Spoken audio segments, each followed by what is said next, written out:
He stood in the rain-soaked field jacket, holding a small box for the family of a fallen brother.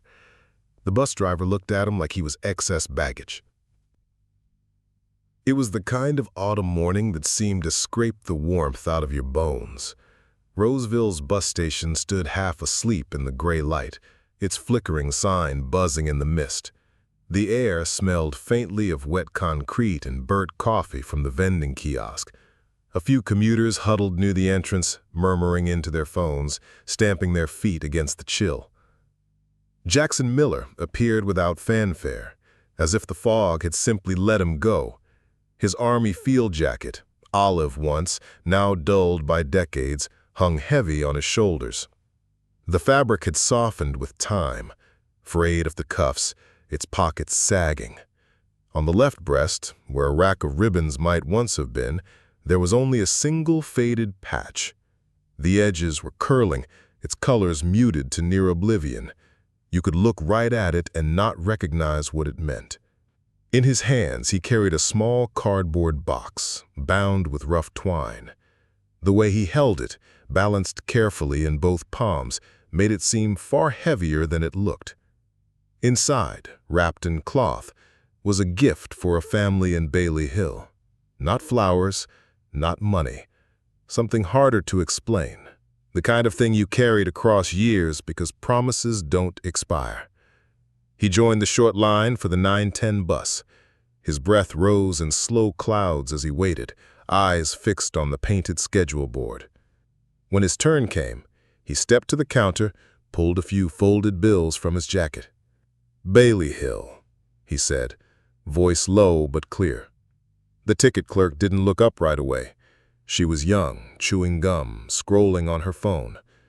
When she did glance at him, it was brief, a sweep of tired eyes that paused only long enough to frown. "Reservations only today? You got one?" Jackson hesitated. Just going as far as Bailey Hill." The driver, leaning against the doorway with a paper cup in hand, cut in before the clerk could reply. "No reservations, no ride." His tone had the bored finality of someone who'd said it too many times before. Then, almost as an afterthought, "And military discounts don't apply here." For a moment, no one moved. A man in line behind Jackson sighed loudly, checking his watch. Somewhere near the back, a woman muttered something under her breath. One man smirked without trying to hide it, his eyes flicking from the old patch on Jackson's chest to the battered box in his hands. Jackson gave a slow nod, as if absorbing a verdict he had been expecting. He tucked the bills back into his pocket. "Understood," he said softly. The driver was already turning away, calling for the next passenger. The clerk returned to her phone. Jackson stepped aside. Outside, the mist had thickened into a fine, steady drizzle. He found a wooden bench under the station's awning, though the wind drove the rain sideways, so it soon soaked into his jacket. Droplets traced dark streaks down the worn fabric until they disappeared into the seams. The cardboard box, resting on his lap, began to freckle with tiny damp spots. He sat still, watching the bus through the glass as passengers boarded. None of them looked his way. The engine rumbled, gears groaned, and the bus pulled out into the wet street, its red taillights fading into the morning haze. Jackson adjusted the box in his lap, thumb brushing the rough knot of twine. There was no bitterness on his face, only a kind of weathered patience. He had learned long ago that dignity was something you carried yourself, especially when no one else offered it. Still, as the wind bit through his jacket and the voices of strangers faded, the isolation pressed heavier than the rain. He pulled his collar up and waited for the next bus. Somewhere out there, a family was expecting him, or maybe they weren't. Either way, he intended to keep his word. The rain settled into a steady rhythm, tapping against the bench's warped wood. Jackson sat motionless, the box balanced carefully in his lap as if even a slight shift might disturb its contents. The bus that had refused him was gone now, swallowed by the gray horizon. In its absence, The station felt emptier, quieter, although the street beyond still moved. Strangers in coats hunched against the drizzle, cars splashing through puddles, a delivery truck groaning past. No one met his eyes. A young couple under a shared umbrella walked by, their laughter bright against the muted day, but they passed him without so much as a glance. A man in a business suit, talking loudly into his phone, stepped around the bench as if he were part of the station's trash can or the cracked cement. Another bus pulled in, not his, but headed east towards Raleigh. A stream of travelers hurried to board, their bags bouncing against their legs. One woman, struggling with a heavy suitcase, slowed when she saw him, her gaze flicking briefly to the patch on his chest. Then she looked away quickly, as if she'd been caught staring at something she shouldn't. She joined the line without a word. The drizzle deepened, soaking the shoulders of his jacket until the faded olive turned a darker, almost black shade. The smell of wet wool rose from the fabric, mingling with the diesel exhaust drifting from the departing bus. Jackson adjusted his grip on the box, his thumb brushing over the knot in the twine again, a small habit, unconscious but steady, as if grounding himself in the one thing he still had control over. That's when the wind, curling down the alley beside the station, lifted the edge of his jacket, just enough to expose a bare wrist and inked into the skin there a small black tattoo, the number 173. It was unremarkable to most eyes, 3 digits, nothing more. But to one man sitting 20 feet away, it was as if a flare had gone up. Captain Tom Reeves, retired U.S. Army, was waiting for a delayed connection to Charlotte. He had been idly watching the rain, sipping from a paper cup of bitter vending machine coffee when the number caught his attention. Reeves knew that mark. Not from movies, not from rumor, but from long classified briefings and older days in uniform. 173rd Airborne Brigade. But more than that, that particular style of ink, small, uniform, and etched at that exact spot on the wrist, wasn't the common unit tattoo soldiers sometimes got after a tour. It was specific to one unofficial group within the brigade. Men who had been part of operations so far off the books that their service records carried black gaps where months should be. Reeves' own memory reached further. The Long Fox Valley, Vietnam, an operation no newspaper had printed, no politician had admitted happened. A brutal 3-day push through thick jungle, every foot of ground taken under fire. The brigade had been outnumbered, pinned, almost certain to be overrun. And yet, a single sergeant had dragged an entire platoon, 31 men, out of an encirclement that should have been their grave. The after-action reports had called him Miller. No first name. Just Miller. And then nothing. The man had refused the Silver Star, refused the publicity, refused even the modest ceremony the unit tried to give him. According to whispers that passed among those who'd been there, he had left the army quietly, disappearing into civilian life. His record in the archives ended abruptly, as if someone had erased the rest. Reeves set down his coffee. Could it be? After all these years? He studied the man on the bench more closely, the stillness, the steady breathing, and the way his eyes scanned the street without moving his head. Not the aimless observation of a bored traveler, but the quiet, controlled awareness of someone who had once been trained to survive ambushes. The drizzle thickened, and Reeves saw the man pull the jacket tighter, the movement precise, practiced. That small cardboard box remained steady in his lap, not shifting, not resting carelessly on the bench beside him. Whatever was inside mattered. A car horn blared somewhere nearby, followed by the hiss of tires on wet asphalt. People flinched, glanced over. Jackson didn't. He simply turned his head slightly, marking the direction of the sound, then returned his gaze to the street ahead. Reeves thought about walking over right then, asking his name, offering his hand. But something in the set of the man's shoulders made him pause. This was someone who had grown used to being left alone, perhaps who had learned to expect it. So instead, Reeves stayed where he was, watching as the old sergeant, if that's who he truly was, sat in the rain, waiting for a bus that might not come in time. When the station clock ticked past 10 p.m., a new sound cut through the damp air. The low growl of a heavy diesel engine. Not the wheeze of the local buses, but something deeper, sharper, more deliberate. Reeves turned towards the sound and froze.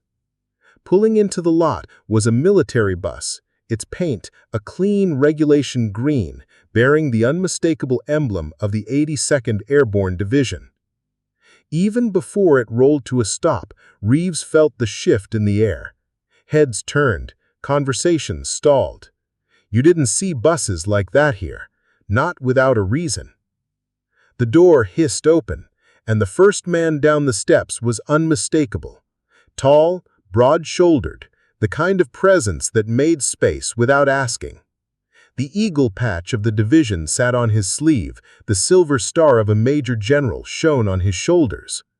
Reeves's mind leapt to the old roster. Could this be? It was. Major General William Carter. And from the moment Carter's boots hit the wet pavement, Reeves knew the day had just changed. Carter's boots struck the wet asphalt with the kind of measured authority that didn't need volume to command silence. The rain softened around him, as if even the weather knew when to hold its breath.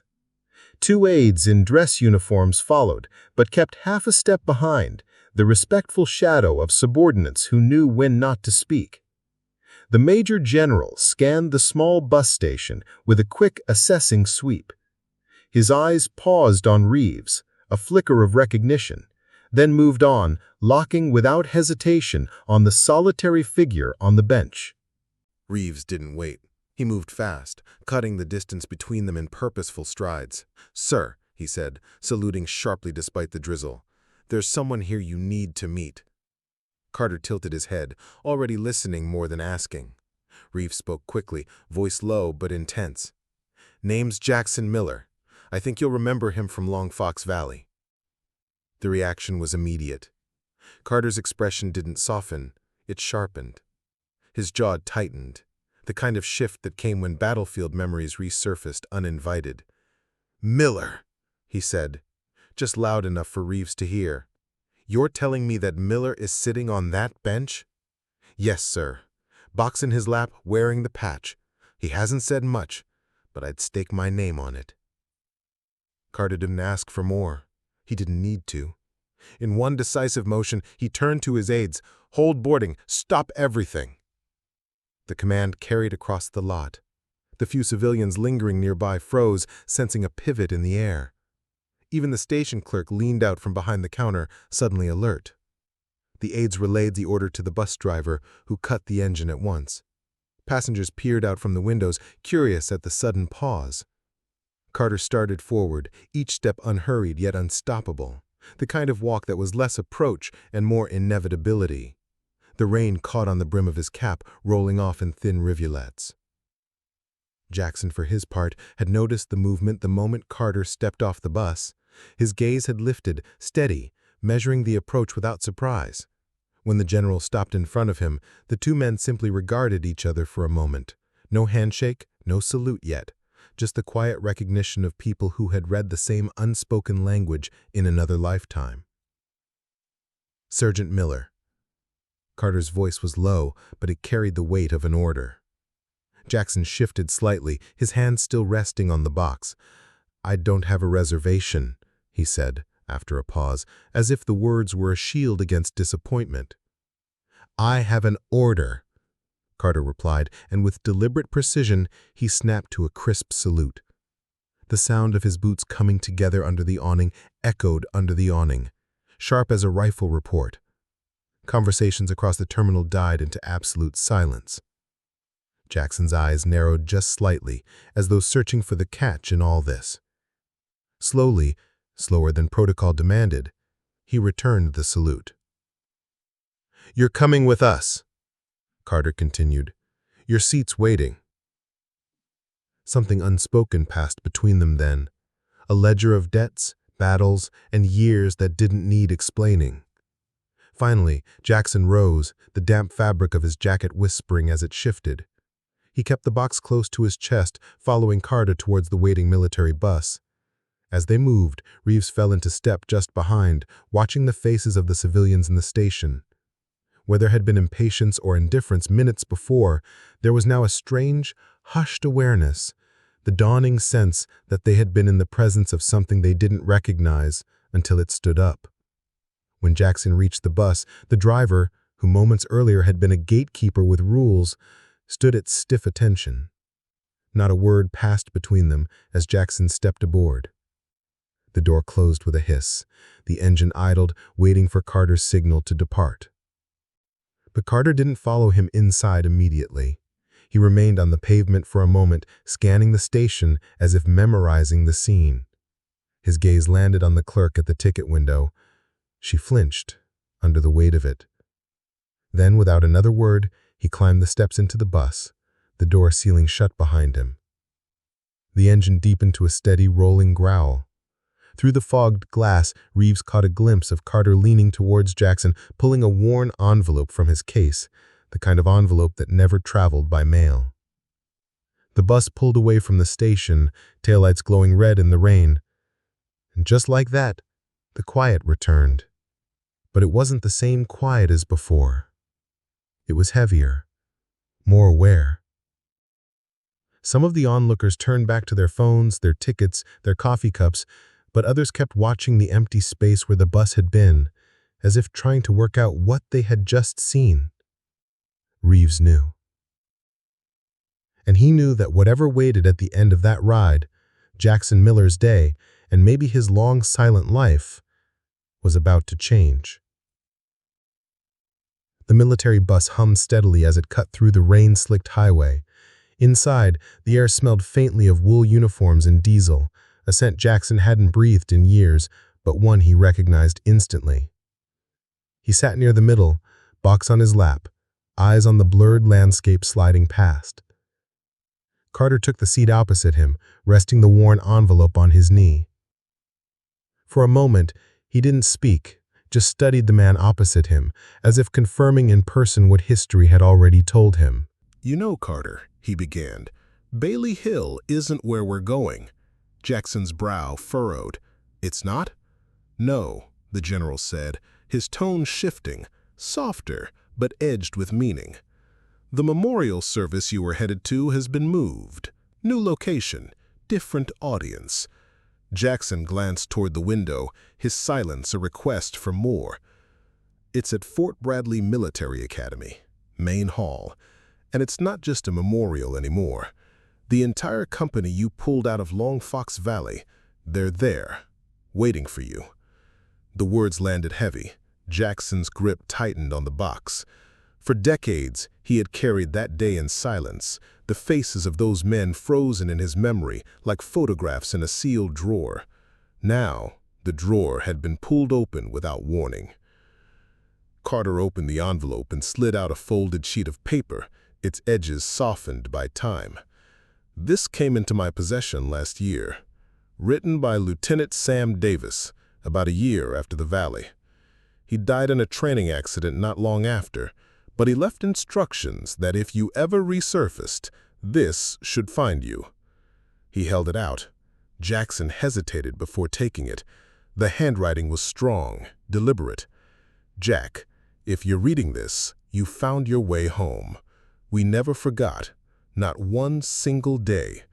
We remember the rain, the gunfire, the way you refused to leave even when the ground itself was giving way. We remember the sound of your voice telling us to keep moving when we wanted to stop. And we remember that without you, none of us would have seen the sunrise. You didn't just save our lives, you saved every day we've had since." Jackson's eyes traced the lines slowly, the words unlocking memories that were both bitter and bright.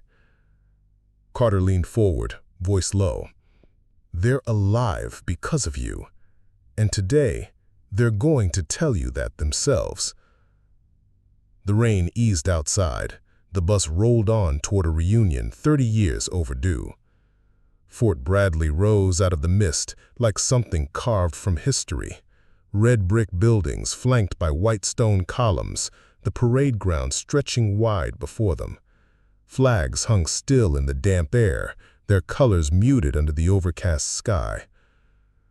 The bus turned off the main road and rolled slowly toward the central square. As they drew closer, Jackson began to notice the shapes along the edge of the courtyard, a double line of figures standing at attention. Not cadets, soldiers, veterans. Dress uniforms pressed sharp, medals and patches catching what little light the day offered. Even from the bus, their stillness radiated a solemn gravity. The bus eased to a stop. Carter rose first, nodding toward the door. "They're here for you, Sergeant." Jackson hesitated. He looked down at the box in his lap, then out at the silent formation beyond the glass. Slowly, he stood. When his boots hit the pavement, the sound echoed unnaturally loud in the damp air. And then, as one, every soldier and veteran along that path raised their hand in salute. A corridor of honor, unbroken, stretching from the bus all the way to the main hall.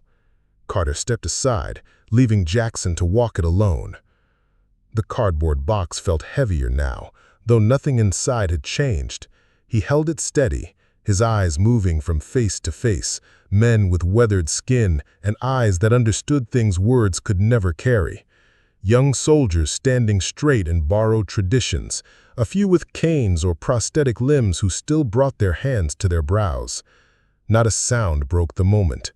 The only noise was the slow, measured beat of Jackson's own footsteps on the wet stone. Inside the hall, rows of chairs were filled, families of veterans, cadets in stiff uniforms, a scattering of civilians who knew only that something important was about to happen. At the front stood a tall memorial pedestal draped with a folded flag, the Academy's crest behind it. Jackson reached it and placed the small box gently on the pedestal. He rested his hand on it for a heartbeat before stepping back. Carter moved to the microphone, but instead of launching into the prepared speech waiting on the stand, he spoke from memory. "Today, we are not here to bury a hero. We are here to bring him back." His voice carried through the hall, clear and deliberate. 30 years ago, in a place history will not name, Sergeant Jackson Miller made a choice. Surrounded, outnumbered, under fire, he could have taken the only path that guaranteed his survival. Instead, he chose the one that guaranteed ours. An entire company walked out of that valley alive because he refused to leave us. He glanced toward Jackson, whose posture remained steady though his jaw tightened at the words. For decades, he carried that day alone. No medals, no ceremonies, no thanks. That ends today. Carter stepped away from the podium and in front of the entire assembly snapped to attention and delivered a salute so precise it might have been cut from stone. Every soldier in the hall followed. The sound of chairs scraping as people rose filled the space. Civilians stood too, their hands over their hearts, moved by something they might not fully understand, but knew they were privileged to witness. Jackson didn't speak. He didn't need to. He returned the salute, then quietly made his way to the last row of seats, sitting where the shadows fell, away from the front. The ceremony continued.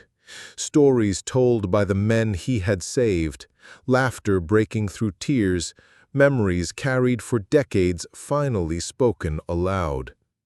When it ended, people sought him out. A clasped hand, a quiet thank you, a photo slipped into his palm of faces from that long-ago day. A year later, on the road into Roseville, a new sign appeared. The Miller Center, a place for veterans to heal. Inside, there were counseling rooms, therapy workshops, and a kitchen that never closed to anyone who walked through its doors. Jackson never asked for it, never cut a ribbon or gave a speech, but on the wall near the entrance, carved into polished wood, were the only words he had agreed to give.